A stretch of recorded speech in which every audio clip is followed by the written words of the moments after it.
जय हिंद बच्चों। मैं प्रकाश सैनी मैथ अंडर 16 पे आप सभी बच्चों का स्वागत करता हूं। बच्चों आज हम कक्षा 10 का मॉडल पेपर 4 के बारे में अध्ययन करेंगे।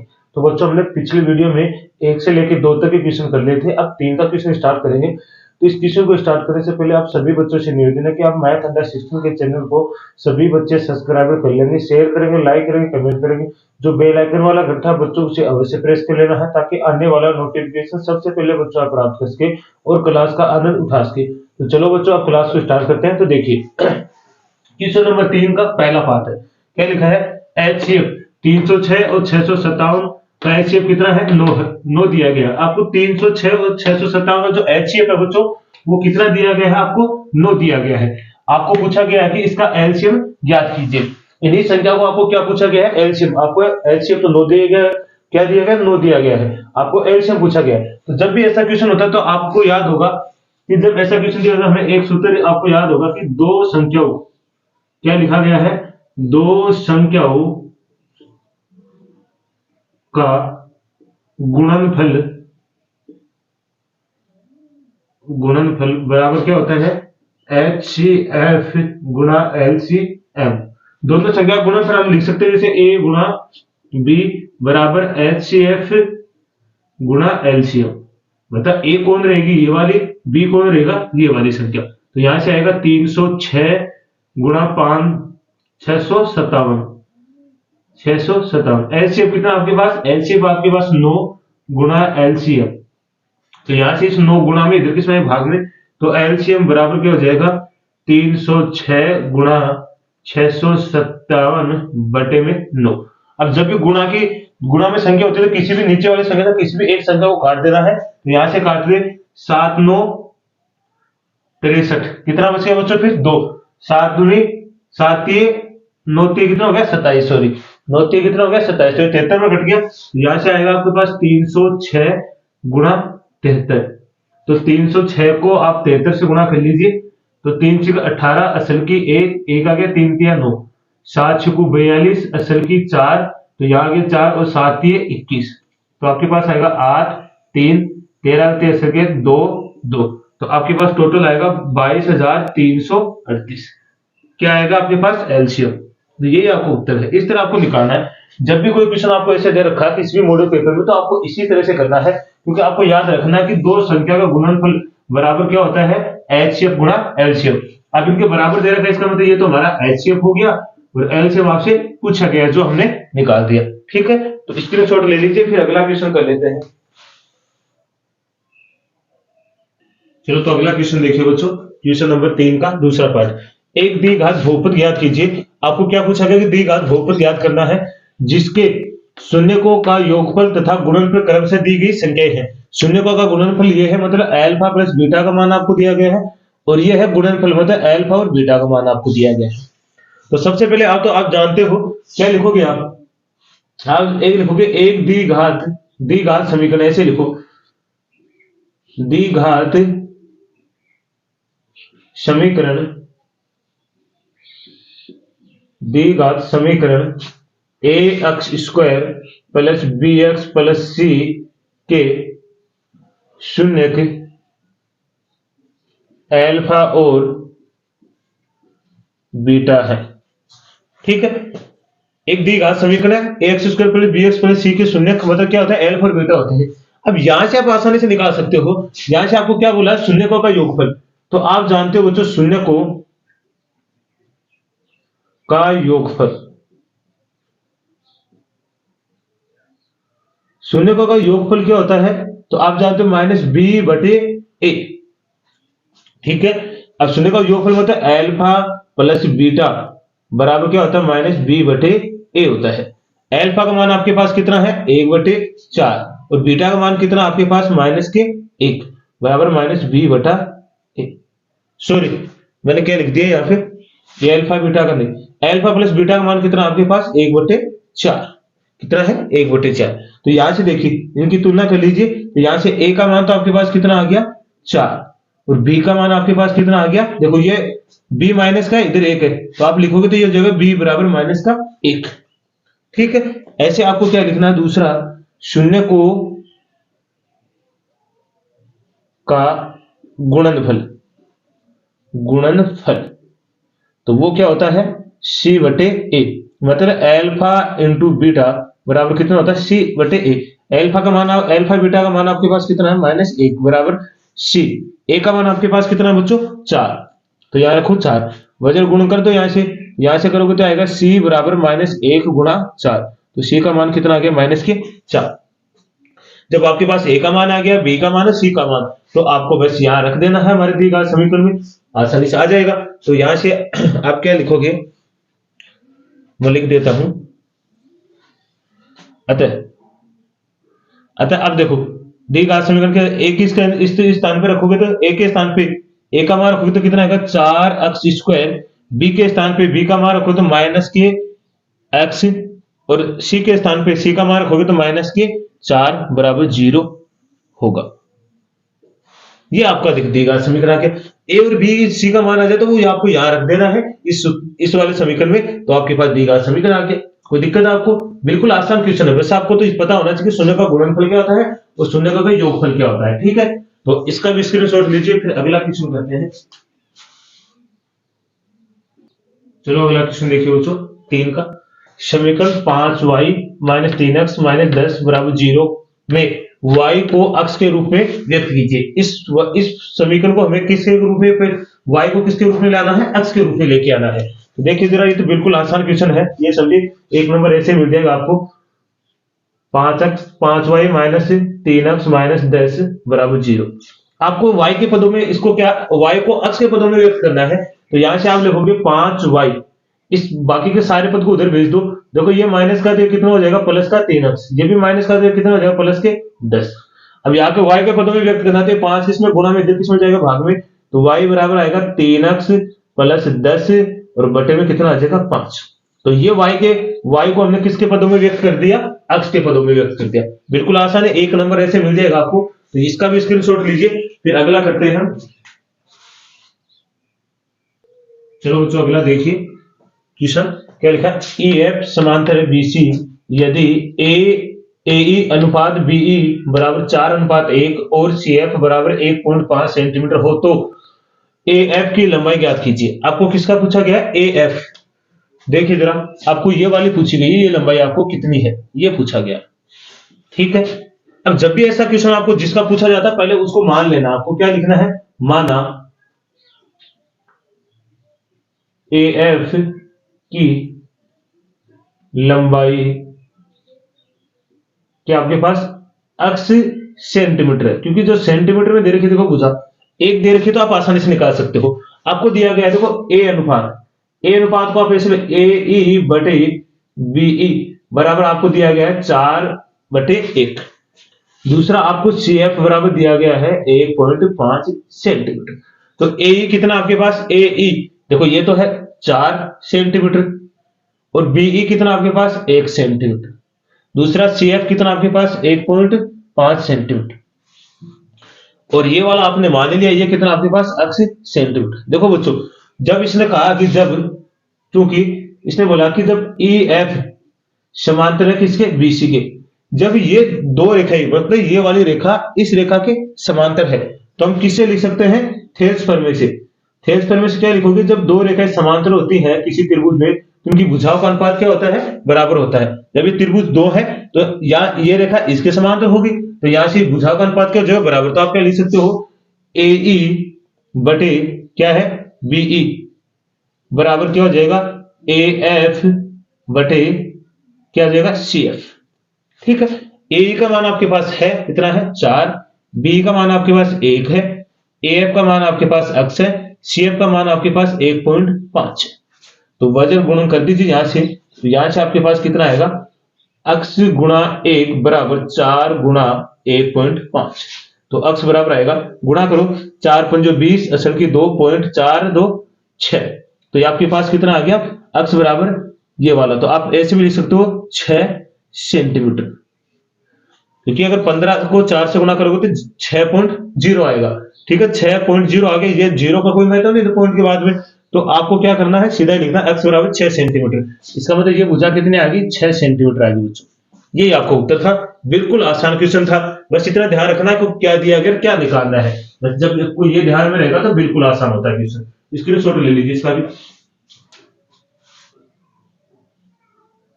अगला क्वेश्चन देखिए बच्चों, क्या लिखा है, मूल बिंदु से बिंदु 3 4 की दूरी ज्ञात कीजिए। तो आपको क्या लिखना है, मूल बिंदु, मूल बिंदु, मूल बिंदु के निर्देशांक क्या होते हैं बच्चों, पहले तो आपको मूल बिंदु 0 0 से बिंदु 3 4 के बीच की दूरी, बीच की दूरी डी है। मान लेते हैं इनके बीच की दूरी क्या है, डी है। तो इसका मतलब आपको ये वाला बिंदु ले लिया आपने, ये वाला ए है, ये वाला बी है। ये तो हो गया मूल बिंदु 0 0। दूसरा क्या हो गया, 3 और 4। इनके बीच की दूरी मैंने अभी आपको क्या बताई है, डी है। ठीक है, क्या है, डी मान लिया आपने। अब आपको बता कि दो बिंदु, दो बिंदु, दो बिंदुओं के बीच की दूरी, मतलब d बराबर क्या होता है, आपको याद होगा मैंने पिछले वीडियो में बताया आपको, x2 माइनस x1 का whole square, y2 minus y1 का होल स्क्वायर। तो ये वाला तो हो गया x1 y1 और ये वाला हो गया x2 y2। तो रखिए यहाँ पे, तो d बराबर क्या आ जाएगा, x2 कितना है 3, x1 कितना है 0 का होल स्क्वायर, y2 कितना है 4, y1 कितना है 0 का होल स्क्वायर। तो यहां से आपके पास क्या आएगा, 3 का होल स्क्वायर प्लस 4 का होल स्क्वायर। तो यहां से आएगा 3 का होल स्क्वायर कितना है, तो 9, और 4 का होल स्क्वायर कितना होता है 16। 9 और 16 कितने होते हैं बच्चों, तो आप जानते हो 25। ठीक है, तो यहां से 25 का अंडर रूट कितना होता है, तो आप जानते हो प्लस माइनस कितना आएगा 5। तो यहां से आपके पास डी बराबर कितना आ गया, प्लस माइनस 5। तो इनके बीच की दूरी कितनी आ गई, प्लस माइनस 5। तो यही आपका उत्तर था, बिल्कुल आसान। वैसे एक नंबर में से क्वेश्चन पूछेगा आपको बता देना इस तरह, लेकिन ये आपको मानना कि मूल बिंदु 0 0 से बिंदु 3 4 के बीच की दूरी कितनी है, डी है। ये मान लेना, ताकि आपको कोई क्वेश्चन एक नंबर भी, मतलब आपका एक नंबर का तो आपको आधा नंबर मतलब पाव भी नहीं कटेगा आपका, इतना 1/4 भी नहीं कटेगा। अन्यथा आप नहीं लिखोगे तो वो 1/4 नंबर तो वैसे ही काट देगा, आपका पूरा नंबर दे देगा आपको। इसका स्क्रीनशॉट ले लीजिए, फिर अगला कर लेते हैं। चलो बच्चों, अगला क्वेश्चन देखिए, क्या लिखा है, एक आयताकार कागज की लंबाई 28 सेंटीमीटर तथा चौड़ाई 14 सेंटीमीटर है। इस कागज को लंबाई में मोड़ने पर बने बेलन का वक्र पृष्ठीय क्षेत्रफल ज्ञात कीजिए। देखिए जरा, आपको एक आयता दिया गया है, आयताकार, ये वाला मान लेते हैं। इसकी लंबाई कितनी है बच्चों, आपको दी गई 28 सेंटीमीटर, और चौड़ाई कितनी है इसकी, तो 14 सेंटीमीटर। अब इसको क्या करते हैं कि इसको मोड़ा जाता है, इस लंबाई के अंदर से मोड़ा जाता है, तो मतलब इस तरह मोड़ा जाता है। अब जब लंबाई के अंदर से मोड़ा जाएगा तो इस तरह घूमेगा, ये इस तरह तो घूमेगा। अब इस तरह घूमेगा, इसका मतलब यहां से लेके यहां तक इसकी त्रिज्या होगी ये वाली। तो यहां से देखो बच्चों, जब आपको इसमें घुमाया है तो ये वाली है जो लंबाई है, वो किसका रूप ले लेती है, बेलन में एक वृत्त का रूप ले लेती है। किसका रूप ले लेती है, एक वृत्त, मतलब वृत्त की परिधि हो जाती है। जैसे मान लो मैं आपको बताना चाहूं कि ये होता कैसे है। जैसे मान लीजिए एक ये वाला कोई आयत है, दिखाई दे रहा आपको। इस आयत को ये वाली लंबाई मान लेते हैं, ये वाली चौड़ाई। अब इसके अनुदिश ऐसे मोड़ा जाता है, इसे एक गोलाई रूप में दिया जाता है। जैसे मानो इस तरह,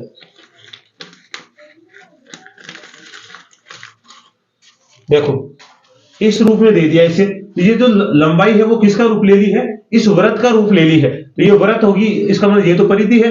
इसका मतलब जो 28 सेंटीमीटर है, ये क्या होगी, हमारी इस वृत्त की परिधि हो गई है। और ये वाले देखो, अब इसकी जो ये है चौड़ाई, ये चौड़ाई किसके रूप ले ली है, इस लंबाई का, मतलब बेलन की लंबाई मतलब ऊंचाई बोल देंगे इसे, लंबाई या ऊंचाई। तो आपको समझ में आया होगा। तो ये वाली देखो, ये तो कितनी होगी आपके पास, लंबाई कितनी होगी, मतलब ऊंचाई कितनी होगी, 14 सेंटीमीटर। और इसकी परिधि होगी ये टोटल परिधि होगी है, परिधि आपके पास कितनी होगी 28 सेंटीमीटर। कितनी होगी 28 सेंटीमीटर। तो सबसे पहले तो आप लिखोगे बच्चों, वृत्त की परिधि। तो वृत्त की परिधि क्या होती है, 2 पाई r। ठीक है, अब सबसे पहले एक चीज तो आप मान लो इसमें सबसे पहले ये मान लो तो अच्छा रहेगा। माना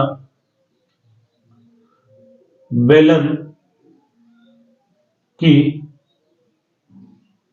ऊंचाई h सेंटीमीटर तथा त्रिज्या r सेंटीमीटर है। ठीक है, तो यहां से आपके पास h का मान तो कितना है, 14 सेंटीमीटर है, और r का मान आपको निकालना ही है। तो यहां से देखो परिधि है, तो हमारे पास परिधि है कितनी, 2 पाई r बराबर कितना हो जाएगा, 28। ठीक है, ये भी परिधि है और ये भी परिधि है, तो दोनों बराबर हो जाएंगे। तो यहां से देखो 2 गुणा 22/7 गुणा r का मान तो आपको निकालना 28। देखो ये किसमें भाग में, तो इधर जाएगा गुणा में, और ये ऊपर वाले गुणा में तो किसमें जाएगा, भाग में। तो r बराबर 28 गुणा 7/2 गुणा 22। तो काट लो, इसको काटोगे तो कितने से कटेगा, 14 दूनी 28, फिर काटो 2 से, ये हो गया 11, और ये कितने में कट जाएगा आपका, कितने बार कटेगा, 7 बार।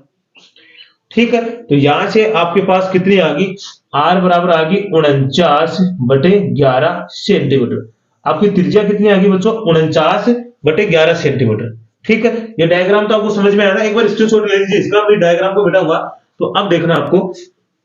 तो यहां से मैं डायग्राम को मिटा देता हूं,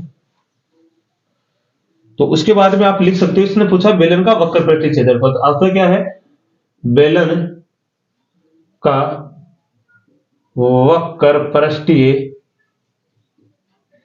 क्षेत्रफल, तो वो क्या होता है बच्चों, 2 पाई r h। तो यहां से रखिए आप 2 गुणा 22/7 गुणा r का मान कितना है, 49/11, h का मान आपके पास कितना है, 14।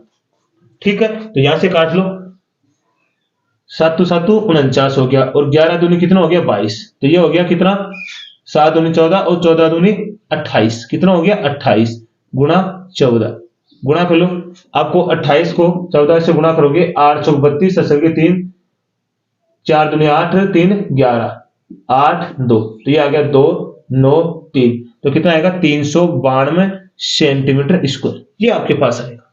इस तरह आपको दिखाना, वैसे आपको डायग्राम को समझना है। सबसे पहले आपको ध्यान से डायग्राम समझना है। इस पर जो आपका हमारा वीडियो बना रहे हैं हम, इसको 1 से 2 बार देखना, ताकि आपको ये अच्छे से समझ में आ जाए कि क्वेश्चन को करना कैसे है। आपको डायग्राम नहीं बनाया है, डायग्राम को नहीं समझ पाओगे ना, क्वेश्चन को भी नहीं कर पाओगे। इसलिए डायग्राम को समझना जरूरी है कि किस रूप में परिवर्तन हो रहा है, किस रूप में बदल रहा है। ठीक है, इसका भी स्क्रीनशॉट ले लीजिए आप। चलो अगला देखिए बच्चों, क्या लिखा है, एक अर्धगोले की त्रिज्या 3.5 सेंटीमीटर है, तो इसका आयतन ज्ञात कीजिए। देखो अर्धगोला किस तरह होता है, इस तरह का होता है। तो अर्धगोले की त्रिज्या दे रखी है आपको कितनी, 3.5 सेंटीमीटर। तो सबसे पहले आप लिख लोगे मान के, तो अच्छा रहेगा। माना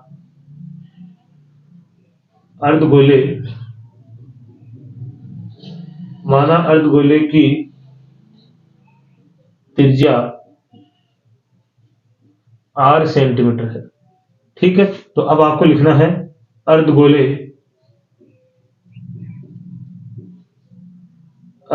का आयतन क्या होता है, तो ये होता है 2/3 पाई r क्यूब।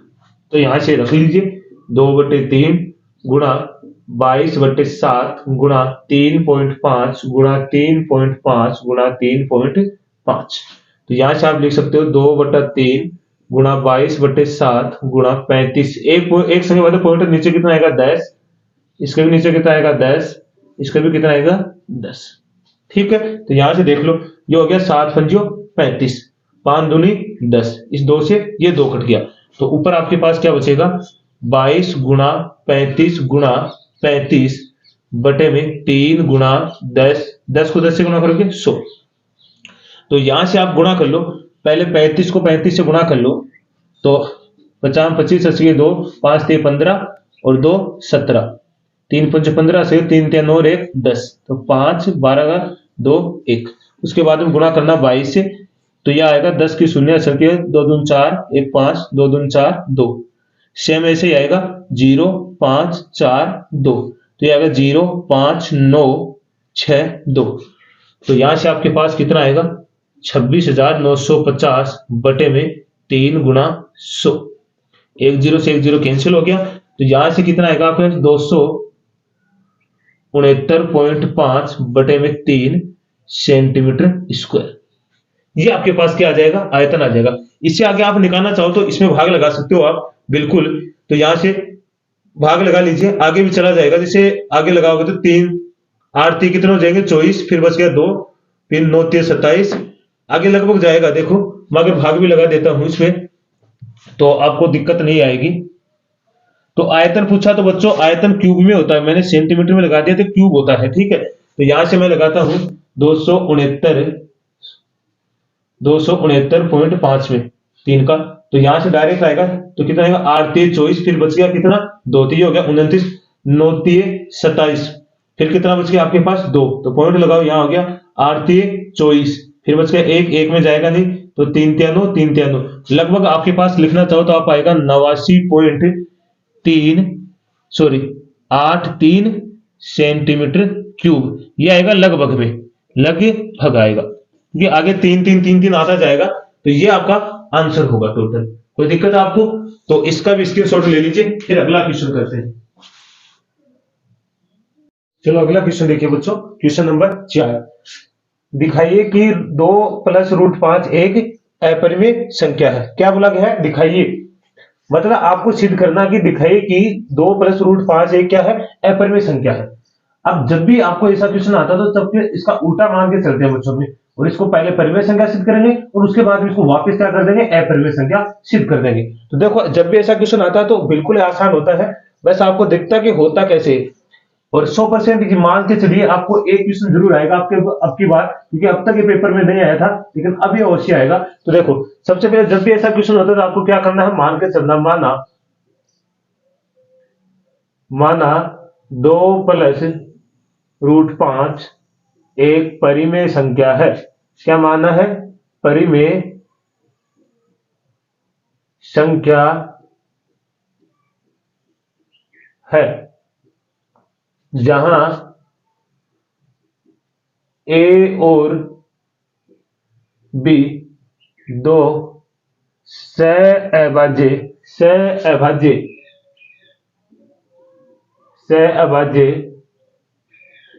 संख्याएं हैं, जहां b ≠ 0 है। अब पहले है तो बच्चों ये समझिए कि सहभाज्य संख्या क्या होती है। सहभाज्य संख्या मतलब होता है जिनका HCF कितना होता है, 1 होता है। क्या होता है बच्चों, 1। अब आप कहोगे सर ऐसा क्यों, जैसे मानो हमारे पास सहभाज्य संख्या परिमेय संख्या अपने मान लिया तो a/b, अब यही होती है परिमेय संख्या, किसको हम p/q के रूप में या a/b मतलब p/q के रूप में लिख सकते हैं। तो इसका मतलब इन दोनों का जो HCF होगा ना बच्चों, वो हमेशा कितना आएगा, 1 आएगा। कितना आएगा, 1। इसका मतलब इसने मैंने क्या लिखा कि a और b दो क्या है, सहभाज्य संख्या है। इसका मतलब इनका सहभाज्य संख्या, इसका मतलब इनका HCF कितना है, 1 है। क्या है, 1 है। वो ऐसा क्यों माना, क्योंकि हमने परिमेय संख्या माने तो परिमेय संख्या में माननी पड़ेगी, कोई संख्या भी तो माननी पड़ेगी ना कि परिमेय संख्या है कौन सी। तो हमने मान लिया कि a और b क्या दो सहभाज्य संख्या है। जहां अब याद रखना कि मैंने ऐसा क्यों बोला कि b का मान यहाँ पे 0 ≠ 0 होता है, मतलब b का मान 0 नहीं होना चाहिए। अब समझो बच्चों, अगर किसी का मान अगर आपने 0 रखा, किसी संख्या में 0 में भाग लगाते हो तो अनंत आता है, और अनंत कोई मान नहीं होता है। क्या नहीं होता, कोई मान नहीं होता, अपरिभाषित होता है। तो अपरिभाषित मान हम ले नहीं सकते, अपरिभाषित मान से आप कोई मान नहीं निकाल सकते। इसका मतलब हमें कभी भी b का मान क्या नहीं लेंगे, 0 नहीं लेंगे। तो बिल्कुल आसान क्वेश्चन है, ठीक है। तो अब देखो, अब आसान है, अब ज्यादा बड़ा क्वेश्चन तो है नहीं, तो आप लिखोगे अतः 2 + √5 बराबर क्या लिखोगे, a/b, क्योंकि तो परिमेय संख्या बराबर मानना पड़ेगा।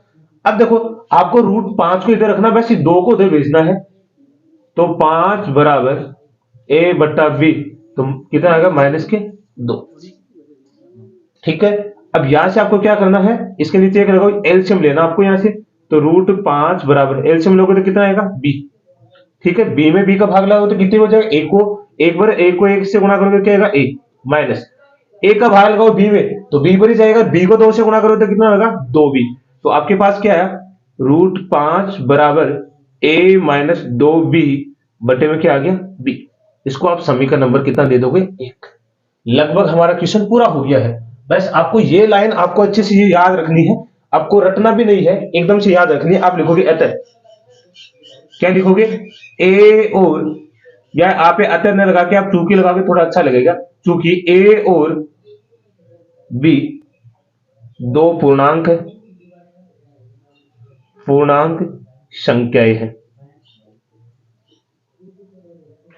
अब आपको अगर सर पूर्णांक संख्या क्यों मानना, कि जितनी भी पूर्णांक संख्या होती है वो क्या होती है, परिमेय संख्या होती है। इसका मतलब हमने क्या माना, ए और बी क्या है, पूर्णांक संख्या है।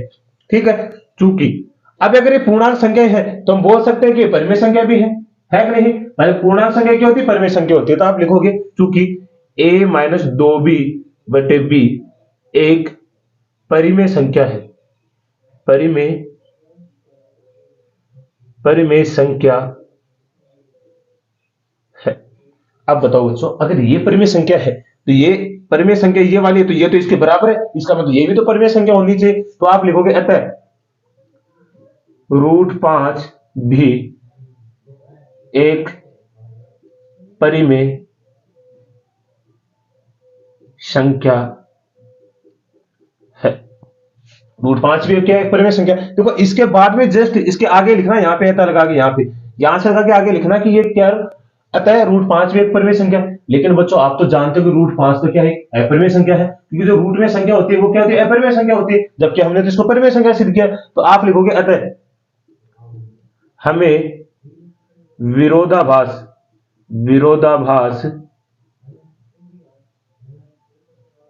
प्राप्त हुआ है। अब विरोधाभास क्यों प्राप्त हुआ है, अब देखो हमने माना तो ये है तो अपरिमेय संख्या, हमने परिमेय संख्या सिद्ध कर दिया, तो विरोधाभास प्राप्त हो गया ना। इसे मान लो आप दो बच्चे खड़े, एक ने कहा कि ये बात हुई है, एक ने कहा ये बात नहीं हुई, इसका मतलब दोनों के बीच में क्या हो गया, झगड़ा हो गया ना। तो वही क्या होता है, विरोधाभास। तो दोनों के बीच में झगड़ा हो गया, एक तो परिमेय संख्या मान रहे, एक अपरिमेय संख्या मान रहे, तो ये अतः हमें विरोधाभास प्राप्त होता है जो हमारी मानी गई पूर्व कल्पना के कारण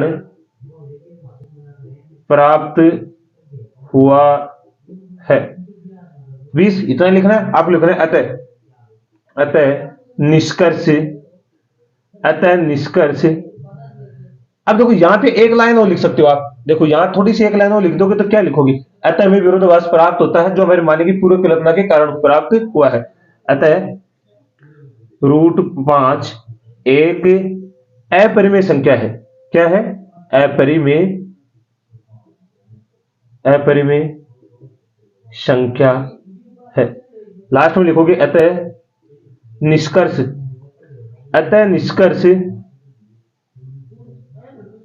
निकलता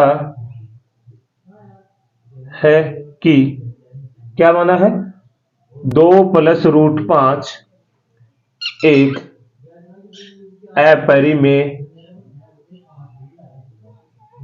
अपरिमेय संख्या है। बिल्कुल ही आसान था। देखो सबसे पहले आपको क्या करना है, आपको कोई भी ऐसा क्वेश्चन हो, ऐसा हो या अकेली ये √5 हो, तो भी आपको यही भाषा लिखनी है। इसमें तो कोई नहीं होगा, मानने वाले में कुछ नहीं होगा। आप सबसे पहले माना 2 + √5 एक परिमेय संख्या है, जहां ए और बी दो सहभाज्य संख्याएं हैं, जहां बी नॉट इक्वल क्या होगा, 0 होगा। सेम बात लिखनी है। उसके बाद में आपको जो भी संख्या दे रही है उसके बराबर, तो इसको मैंने इसके a बटे b के मतलब परिमेय संख्या के बराबर तो लिखेंगे। यहां से आपको √5 को रखना, जो रूट की संख्या उसी को रखना, बाकी सबको उधर भेजना। मैंने उधर भेज दिया, -2 एलसीएम ले ले, मेरे पास समीकरण मेरे 1 हो गया। आपको पता कि a और b तो क्या है, पूर्णांक संख्याएं हैं। क्योंकि पूर्णांक संख्या क्या होती है, परिमेय संख्या होती है। पूर्णांक संख्या तो है, पूर्णांक संख्या मानी। अगर ये पूर्णांक संख्या तो इसका मतलब पूरी संख्या परिमेय संख्या है, हमने परिमेय संख्या मानी। अगर ये परिमेय संख्या है बच्चों, तो ये तो इसके बराबर है 5 √5, तो ये भी क्या है, परिमेय संख्या। लेकिन वास्तव में √5 तो एक परिमेय संख्या नहीं होती। तो आप लिखोगे अतः हमें विरोधाभास प्राप्त होता है, कि जो विरोधाभास जो हमारे मानी की पूर्व कल्पना के कारण, मतलब आपने जो पहली बात मानी उसके कारण प्राप्त हुआ है। अतः √5 एक परिमेय संख्या है। अतः निष्कर्ष निकलता है कि 2 + √5 क्या है, अपरिमेय संख्या। ये हमारा उत्तर था। बस यहाँ आप सिद्ध करना, बिल्कुल समझ में आया होगा। फिर भी कोई दिक्कत है तो कमेंट के माध्यम से अवश्य बताना। स्क्रीनशॉट ले लीजिए, फिर अगला क्वेश्चन कर लीजिए। तो चलो अगला क्वेश्चन देखिए। क्वेश्चन नंबर 5 क्या लिखा है, एक द्विघात बहुपद ज्ञात कीजिए जिसके शून्य क्या दे रखे हैं आपको, √3 और या -√3 है। देखो मैंने आपको द्विघात समीकरण बताया था, जैसे द्विघात समीकरण क्या होता है, A X square plus B X plus C के शून्य क्या होते हैं, शून्य अल्फा और बीटा है। तो यहां से देखो आपको सबसे पहले क्या दे रखा है, अल्फा का मान कितना दे रखा है, √3, और बीटा का मान कितना दे रखा है, बीटा का मान कितना है, माइनस के √3। हमेशा याद रखना बच्चों की जो अल्फा का मान होता है वो हमेशा बड़ी संख्या होती है और बीटा का मान क्या होता है, छोटी संख्या। आपसे पूछा गया द्विघात बहुपद ज्ञात कीजिए, आपसे क्या पूछा है, द्विघात बहुपद। अब देखो यहां से द्विघात बहुपद निकालने के सबसे पहले आपको लिखना पड़ेगा कि शून्य को का योगफल, शून्यकों का योगफल क्या होता है, -b/a। ठीक है, तो यहां से आप देखिए, यहां से आपके पास मतलब आप लिख सकते हो अल्फा प्लस बीटा बराबर क्या होता है, -b/a होता है। अब देखो यहां से आपके पास क्या है, अल्फा का मान कितना है, √3 प्लस बीटा का मान कितना है, -√3 बराबर क्या है, -b/a। ठीक है, तो यहां से आप देखिए, यहां से क्या आएगा, √3 प्लस माइनस क्या हो जाएगा, -√3 बराबर क्या होगा, -b/a। तो यहां से तो ये तो हो गया 0, तो -b/a। अब देखो मैं इसके नीचे एक लगा दूं तो कोई फर्क थोड़ी पड़ेगा, यहां से ऐसा कैसे हो जाएगा। अब देखो इसके नीचे एक लगाएंगे तो इससे 0 में कोई फर्क नहीं पड़ने वाला। अब यहां से आपको देखना जिसके सामने जो है उसी का मान है, तो यहां से a का मान तो आपके पास कितना हो गया, 1, और b का मान आपके पास क्या हो गया, 0। कितना हो गया, b का मान 0। तो इसके बाद में दूसरा क्या होता है हमारे पास, शून्य को का गुणनफल, शून्यकों को गुणनफल वो क्या होता है, तो c/a, अचर पद बटे क्या होता है, अक्ष का गुणांक। तो यहां से होगा अल्फा बीटा बराबर c/a। अल्फा का मान कितना आपके पास, √3, और बीटा का मान कितना, -√3। सी का मान तो निकालना लेकिन a का मान आपके पास है कितना, 1। तो यहां से क्या आएगा, √3 को √3 से गुणा करोगे कितना आएगा, 3। कितना आएगा, 3, और ये प्लस का है माइनस का, तो किसका आएगा, माइनस का, बराबर सी में अगर a का भाग लगा तो कितने में जाएगा, सी पर ही जाएगा। तो सी का मान कितना आ गया आपके पास, -3। अब आपसे पूछा गया है कि आपको द्विघात समीकरण निकालना है, तो देखो a का मान आपके पास है, b का मान है और c का मान है, तो आपको किस में रखना, समीकरण में रख देना है। तो यहां से आपके पास हो गया अतः द्विघात समीकरण। तो यहां से देखो a का मान रखिए, a के स्थान पे तो क्या आ जाएगा, 1x², b के स्थान पे रखोगे तो क्या आएगा, 0, तो यहां से आएगा 0x, और c के स्थान पे रखोगे कितना है, -3, तो देखो यहां पे रखोगे +-3 और बराबर क्या हो गया, 0। अब यहां से देखिए क्या आएगा, x², 0 को अगर 0 लिखो तो कोई जरूरी नहीं है, ऐसा भी छोड़ सकते हो, और ये प्लस माइनस क्या हो जाएगा, माइनस बराबर 0। तो आपका द्विघात समीकरण क्या होगा, x² -3। तो आपका उत्तर क्या आएगा, x² -3। तो आपको अच्छे से समझ में आएगा, इसका भी स्क्रीनशॉट ले लीजिए आप। चलो अगला क्वेश्चन देखिए, क्या लिखा है, निम्न रैखिक समीकरण युग्म को हल कीजिए। आपको क्या कहा गया कि यहाँ पे आपको x और y के मान निकालने, किसके निकालने हैं, x और y के मान। तो आप कोई भी विधि लगा सकते हो, आपके पास दो विधियां हैं, कौन सी, एक तो आपके पास विलोपन विधि है, दूसरी क्या है, प्रतिस्थापन विधि। तो हो सके जहां तक आपको किस विधि का प्रयोग करना है, तो विलोपन विधि का प्रयोग करना है, तो आपको लिखना विलोपन विधि, विलोपन विधि से। तो ये तो लिखना जरूरी है आपको, विलोपन विधि से। तो यहां से यूज किया x - 3y बराबर 7, ये समीकरण नंबर कितना, 1। ये होगा x प्लस 4y बराबर 14, कौन सा है, समीकरण नंबर 2। अब देखो जब भी आपको विलोपन विधि लगानी है तो आपको देखना, देखो ये दोनों है, अगर हम ये दोनों प्लस के हैं, इनको काटना है तो आपको क्या करना पड़ेगा, इनका निशान बदलना पड़ेगा, एक को प्लस और एक को माइनस बनाना पड़ेगा। तो आपको इधर लिखना है घटाने पे, क्या करना है, घटाने पे, तो घटा दीजिए। अब जो भी निशान है प्लस का तो उसे माइनस बनाओ, और माइनस का उसे प्लस बनाओ। ये प्लस का तो माइनस, ये भी प्लस का तो ये भी माइनस, और ये भी प्लस का तो ये भी माइनस हो गया। देखो ये माइनस का है, ये प्लस का, तो ये दोनों तो क्या हो जाएगा, कैंसिल। माइनस का 4 हो गया क्या, और माइनस के 3, दोनों को जोड़ेंगे तो कितना आएगा, -7y। अब देखो -14 और प्लस के 7 तो कितने बचेंगे, -7। अब देखो दोनों तरफ माइनस है तो माइनस माइनस क्या हो जाएंगे, प्लस। तो y बराबर होगा 7/7, 7 से 7 कट गया, कितनी बच गया, 1 पर, तो y का मान कितना आ गया, 1। अब विलोपन विधि में ये होता है कि आप किसी भी एक समीकरण में जो भी आपके पास एक चर का मान आता है वो रख दीजिए, दूसरा चर का अपने आप मान आ जाएगा। तो यहां से रखना है, मैं रख देता हूं समीकरण 1 में y बराबर 1 रखने पर, तो यहां से रखिए हम किस में रखेंगे, समीकरण 1 में। तो x माइनस 3 गुणा 1 बराबर 7। तो यह आएगा x माइनस 3 बराबर 7। इस 3 को उधर भेजिए, प्लस माइनस का उधर किस में जाएगा, प्लस में। तो x बराबर क्या आएगा, 7 प्लस 3। तो x का मान कितना आ गया आपके पास, 10।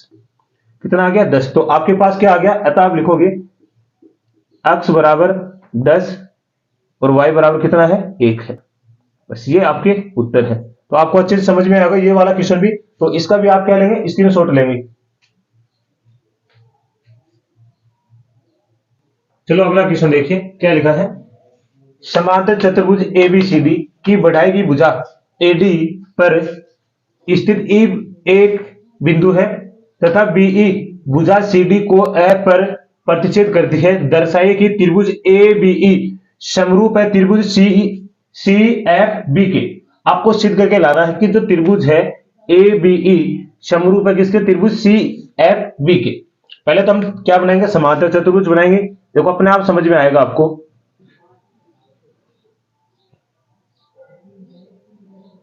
क्या ये समांतर चतुर्भुज है, बिल्कुल। देखो कौन सा है, ए बी सी और डी। अब आगे इसने बोला है कि इससे बढ़ाई की भुजा कौन सी है, एडी। इस एडी भुजा को क्या करना, आपको बढ़ाना है। तो बढ़ा दिया एडी। और ये बिंदु कौन सा आपके पास, ई। कौन सा बिंदु हो गया, ई।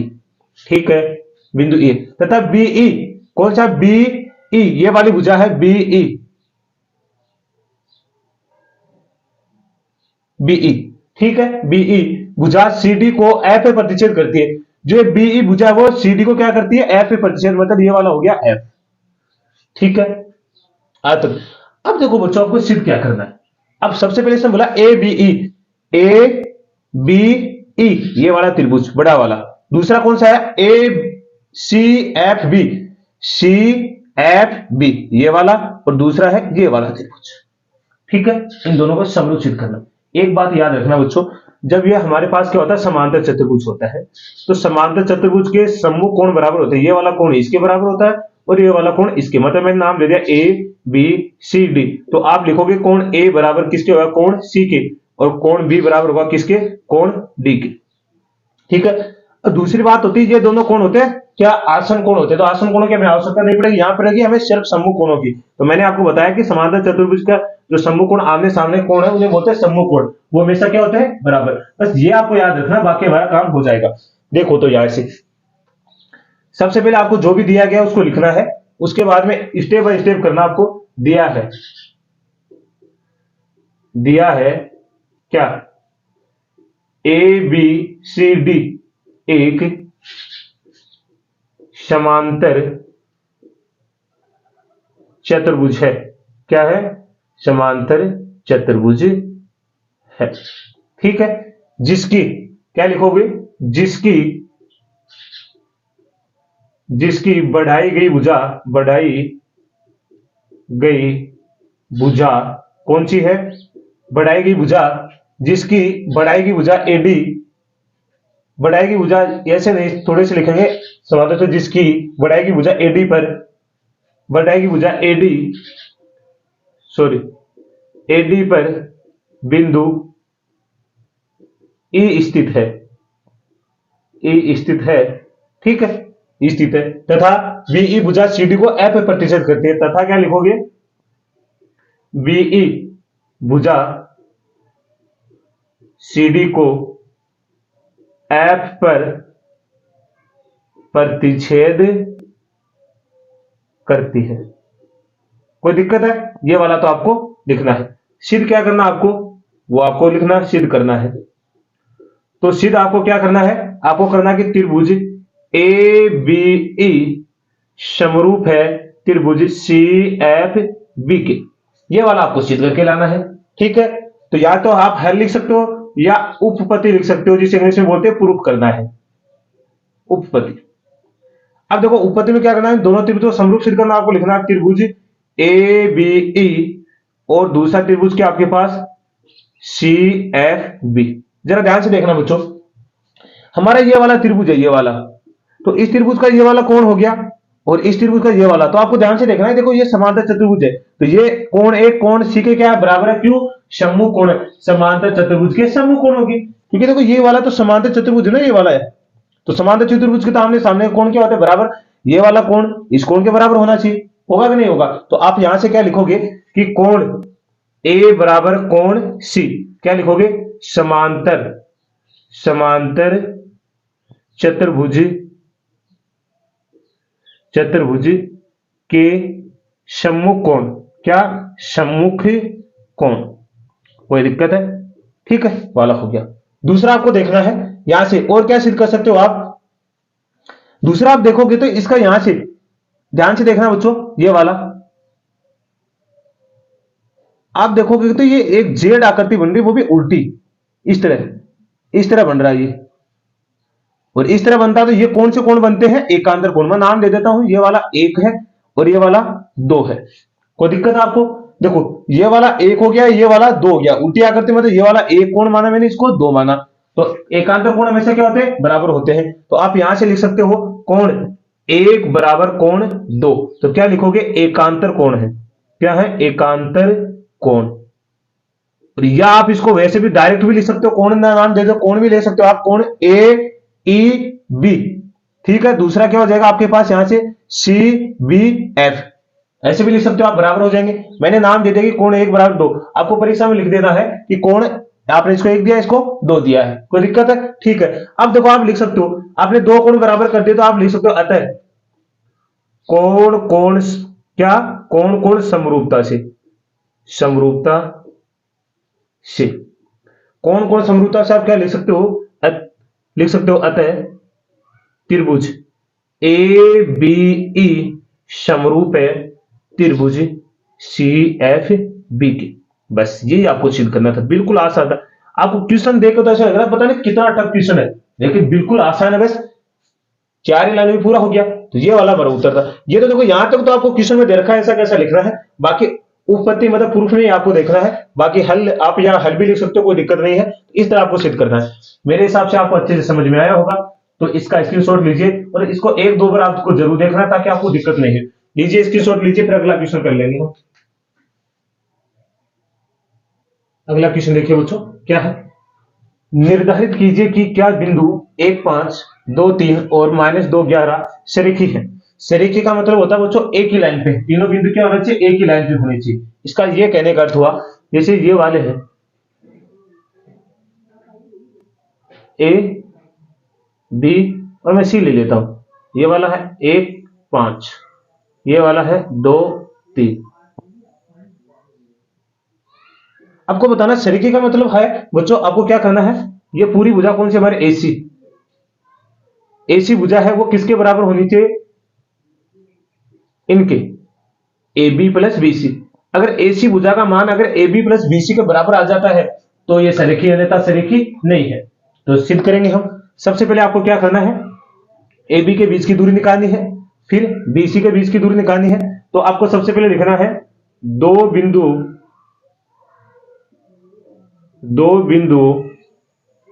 के बीच की दूरी, दो बिंदुओं के बीच की दूरी क्या होती है। तो पहले आपको परीक्षा में सूत्र अवश्य लिखना है।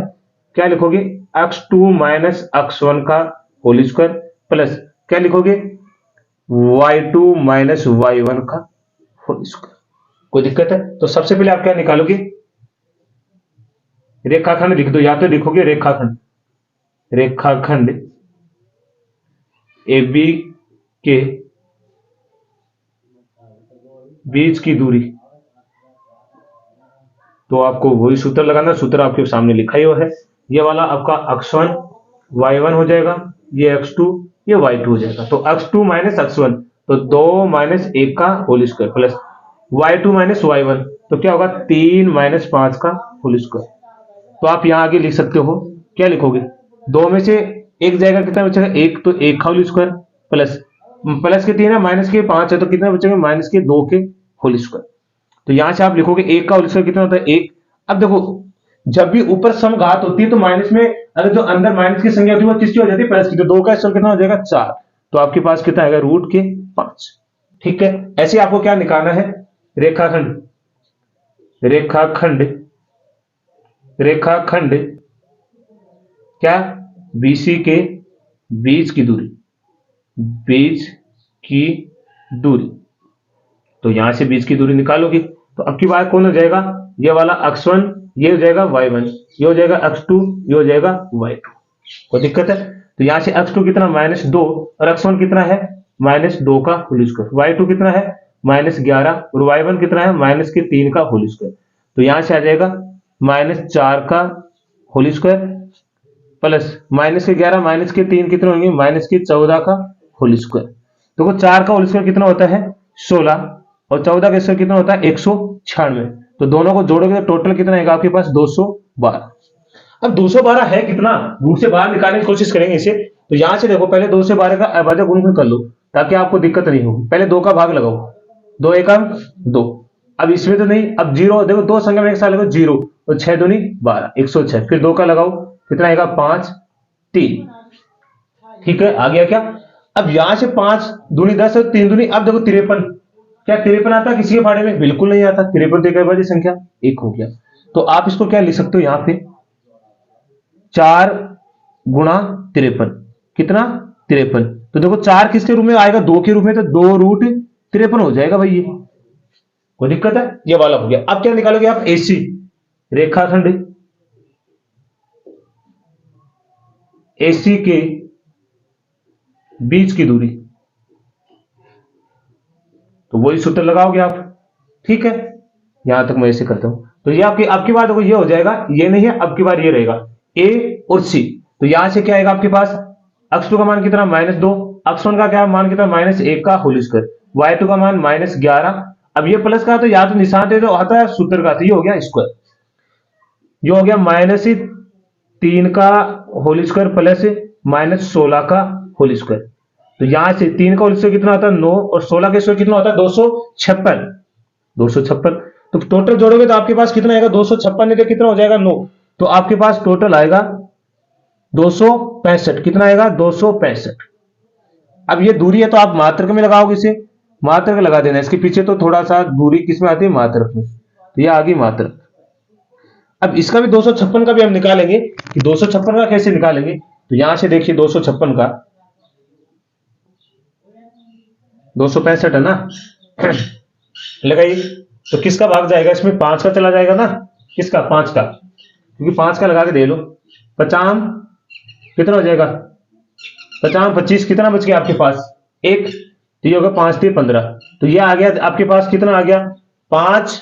देखो ये तो इसका टूटेगा नहीं, ये 265 ही रहेगा, इसको आप तोड़ नहीं सकते, ये रहेगा। अब देखो सारी क्या दो बुझाओगे तीसरी के बराबर है हमारी, कौन सी है ये एसी, ये कितनी है आपके पास √265 बराबर। आपके पास ए बी कितनी आई है ए बी, तो ए बी आपके पास है √5 और आपके पास बीसी कितनी आई है बीसी आपके पास है ये 2√53। तो क्या ये दोनों बराबर है तीनों? बिल्कुल नहीं है कि एसी बराबर नहीं है किसके ए बी प्लस बीसी के योग के। तो आप लिख सकते हो अतः, अतः यह तीनों बिंदु बिंदु सरेखी नहीं है। बस ये आपका उत्तर है, बिल्कुल आसान था। आपको क्या करना है पहला और अंतिम बिंदु मतलब एसी के बीच की दूरी ए बी प्लस बीसी के बीच की दूरी के क्या होना चाहिए बराबर होनी चाहिए। अगर बराबर नहीं है तो ये सरेखी भी नहीं है। बस ये आपको सिद्ध करना था। स्क्रीनशॉट ले लीजिए, फिर अगला करते हैं। अगला क्वेश्चन देखिए बच्चों क्या लिखा है, यदि साइन ए बराबर 3/5 हो तब आपको टेन ए प्लस कोस ए का मान याद करना। जब भी आपको बच्चों ये त्रिकोणमितीय अनुपात दे रखे हैं तो आपको क्या करना समकोण त्रिभुज को काम में लेना। किसको? समकोण त्रिभुज। बाकी आप सारा आसानी से निकाल सकते हो। तो ये समकोण त्रिभुज हमारा, ठीक है, ये कितना 90 डिग्री, नाम ए बी सी। अब समकोण त्रिभुज के जैसे सामने वाला कौन होता है कर्ण। अब पहली बात तो आपको पता होना चाहिए कि साइन ए बराबर आपको दे रखा 3/5, तो साइन क्या होता है लंब बटा कर्ण। अब कर्ण आपके पास कितना है यहां पे देखो, कर्ण कितना आपके पास 5 और लंब कितना 3, तो कर्ण तो है 5 और लंब कितना हो गया आपके पास 3। ठीक है, क्योंकि ये वाला तो क्या होता है आधार होता है और ये वाला लंब होता है और ये वाला क्या है कर्ण है। तो आपको क्या लगाना है पाइथागोरस प्रमेय लगानी है। तो आप देखो त्रिभुज एबीसी में, एबीसी में तो क्या लगाएगा पाइथागोरस प्रमेय, क्योंकि पाइथागोरस प्रमेय, ठीक है, पाइथागोरस प्रमेय से क्या होती है पाइथागोरस प्रमेय, तो आप जानते हो कर्ण का स्क्वायर बराबर लंब का स्क्वायर प्लस आधार का स्क्वायर। कर्ण कितना आपके पास 5, तो 5 का स्क्वायर, लंब कितना आपके पास 3, 3 का स्क्वायर, आधार आपके पास क्या है BC, तो BC का स्क्वायर। 5 का स्क्वायर कितना होता है 25, 3 का स्क्वायर कितना होता है 9 प्लस BC स्क्वायर। इस 9 को इधर भेज दो तो ये आएगा BC स्क्वायर बराबर 25 माइनस 9, तो 25 में से 9 जाएंगे कितने बचेंगे 16, तो BC स्क्वायर बराबर कितना आ गया 16। 16 किसका स्क्वायर होता है 4 का, तो BC का स्क्वायर बराबर 4 का होल स्क्वायर। स्क्वायर से स्क्वायर कट गया तो BC बराबर कितना आ गया आपके पास 4, तो ये वाली भुजा कितनी आ गई 4। अब आसानी से आप निकाल सकते हो, इसने पूछा कि आपसे tan A, तो पहले आप tan A का मान निकाल। tan A क्या होता है आपके पास लंब बटे आधार, तो लंब कितना आपके पास 3 और आधार कितना निकाल दिया आपने 4। उसके बाद में आपको क्या पूछा cos A, cos A क्या होता है आपके पास आधार बटे कर्ण, आधार कितना आपके पास 4 और कर्ण कितना आपके पास 5, इसी का मान ही तो निकालना है। अब रखो यहाँ पे, तो आपके पास क्या आएगा tan का मान आपके पास कितना है tan A प्लस आपको पूछा गया cos A का मान, तो tan A का मान कितना आपके पास 3/4 और cos A का मान कितना 4/5। तो यहां से आपको क्या लेना बच्चों एलसीएम, कितना आएगा 4 पंजो 20, इन दोनों को गुणा करके देखना, दोनों को गुणा करके यहाँ रखना। अब 5 की गुणा तो कर दो 3 से, 3 पंजो 15 प्लस, और 4 की गुणा करो 4 से, 4 चौक 16, तो आपके पास कितना 15 और 16 कितना होते हैं बच्चों 31 बटे कितना आएगा 20। तो ये आपके उत्तर है। ठीक है, तो इसमें कोई दिक्कत आपको, बिल्कुल आसान है। अगर आप ऐसा नहीं ले तो 4 का भाग लगाओ 5 20 में, 4 पंजे 20 5 कर गया, और 5 को 3 से गुणा 3 पंजे 15 होगा, 5 का भाग लगाओ 20 में 4 बचेगा, 4 को 4 से गुणा करके 16, तो 31/20, यही आपका उत्तर है। तो इसका भी स्क्रीनशॉट लीजिए, फिर अगला क्वेश्चन करते हैं।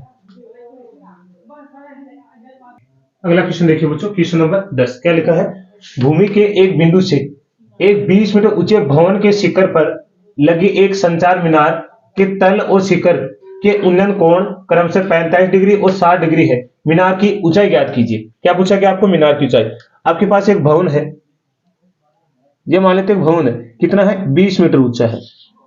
ठीक है, इस भवन के ऊपर एक मीनार लगी हुई है, क्या लगी है मीनार, मान लेते ये वाली वो मीनार है। ठीक है, मीनार, ये तो है भवन और ये वाली है मीनार। ठीक है, आपसे पूछा गया कि मीनार की ऊंचाई ज्ञात कीजिए, तो ये वाला हो गया इनका तल, तल हो गया क्या। इसने बोला क्या, शिखर पर लगी एक मीनार संचार मीनार के तल से, संचार मीनार का तल कौन सा, ये वाला, ये संचार मीनार का क्या हो गया तल। इसका कोण कितना आपके पास 45 डिग्री, कितना है 45 डिग्री। और इसके शिखर का, शिखर कौन सा, ये वाला, ये कोण कितना बना रहा है, ये पूरा 60 डिग्री, कितना है 60 डिग्री। तो आपको पूछा गया कि मीनार की ऊंचाई ज्ञात कीजिए, तो सबसे पहले मैं नाम देता हूं A B C और D। देखो बच्चों, अगर इसको निकालने के लिए आपको सबसे पहले नीचे क्या चाहिए, आधार चाहिए। आधार हम मान लेते हैं कितना है x मीटर। मीनार की ऊंचाई है तो उसको हम कुछ मान लेते हैं अपनी तरफ से, मान लिया मैंने h मीटर। तो आपको ये जो भी माना आपको उसको लिखना पड़ेगा। तो आपको क्या करना, माना मीनार की ऊंचाई, माना मीनार की ऊंचाई क्या है h मीटर है, तथा क्या लिखना आपको, ये CD कितना है x मीटर है। अब देखो सबसे पहले आपको क्या करना है, ये x निकालना है। ठीक है, और देखो यहां से यहां तक की दूरी टोटल कितनी होगी बच्चों 20, तो ये होगी x, तो 20 प्लस x मीटर होगी, टोटल कितनी होगी, सॉरी h मीटर, कितनी है h मीटर। आपको तो सिर्फ h का मान निकालना है। तो यहां से आप क्या लोगे, सबसे पहले त्रिभुज, कौन सा त्रिभुज लेके चलोगे, BCD, त्रिभुज BCD में आपके पास यहाँ पर थीटा का मान कितना है 45 डिग्री है। ठीक है, यहाँ पे CD कितना आपके पास x मीटर है, और आपके पास BC कितना है 20 मीटर है। अब देखो ये तो लंब हो गया, क्योंकि ये समकोण त्रिभुज है, ये लंब और ये आधार, लंब बटे आधार किसमें होता है tan में, तो आप लगाओगे tan थीटा बराबर लंब बटे आधार। थीटा का मान आपके पास कितना बच्चों 45, लंब कितना आपके पास 20 और आधार कितना आपके पास x। tan 45 का मान कितना होता है 1, तो ये हो गया 20 बटे x। इसके नीचे 1 लगा दो, वजन गुण करो तो इधर से क्या आएगा, x बराबर कितना आ गया 20 मीटर। समीकरण नंबर 1 दे दो, इसकी आवश्यकता पड़ेगी। अब उसके बाद में आपको क्या करना है, यहां से देखिए त्रिभुज कौन सा लग गया आपकी बार पूरा ए सी डी, क्योंकि आपके पास तो ये वाले एच निकालना तो क्या लोगे आप त्रिभुज ए सी डी में। अब देखो ये वाला लंब है, ये वाला आधार है, तो फिर क्या लगाओगे आप यहां से टेन थीटा बराबर लंब बटे आधार। अब की बात थीटा का मान आपके पास कितना 60 डिग्री, तो टेन 60 बराबर लंब कितना आपके पास 20 प्लस एच, और आधार कितना आपके पास x। टेन 60 का मान कितना होता है √3 बराबर 20 प्लस एच बटे में x। इसके नीचे एक लगा दो, वज्र गुणन करो तो यहां से क्या आएगा √3x बराबर 20 प्लस एच। आपको तो x का मान चाहिए नहीं, आपको तो किसका निकालना है h का। इसको दे दो समीकरण नंबर 2। समीकरण 2 में समीकरण 1 से क्या रख दो x का मान, तो लिखोगे समीकरण 2 में समीकरण 1 से x बराबर 20 रखने पर तो रखो, तो मैं यहां रखूंगा, यहां कितना आएगा x के स्थान पर रखूंगा तो √3 गुणा 20 बराबर 20 प्लस एच। अब देखो ये तो कितना हो गया 20 √3, इधर हो गया 20 प्लस एच, इस 20 को इधर भेज दो तो एच बराबर आएगा 20 √3 माइनस के 20। तो आप कैसे लिख सकते हो, देखो 20 कॉमन आ रहा है तो इसको लिखोगे 20 कॉमन लेके तो या तो बचेगा √3 या -1, ये आपका उत्तर है। कितना आएगा 20 रूट, तो ये आपकी ऊंचाई कितनी आ गई, यहाँ पे लिखोगे एच का मान, तो आपके पास आएगा 20 कोष्टक √3 -1 मीटर, 3 -1 मीटर, तो ये आपका उत्तर है। जो आपका उत्तर है ये वाला, ठीक है।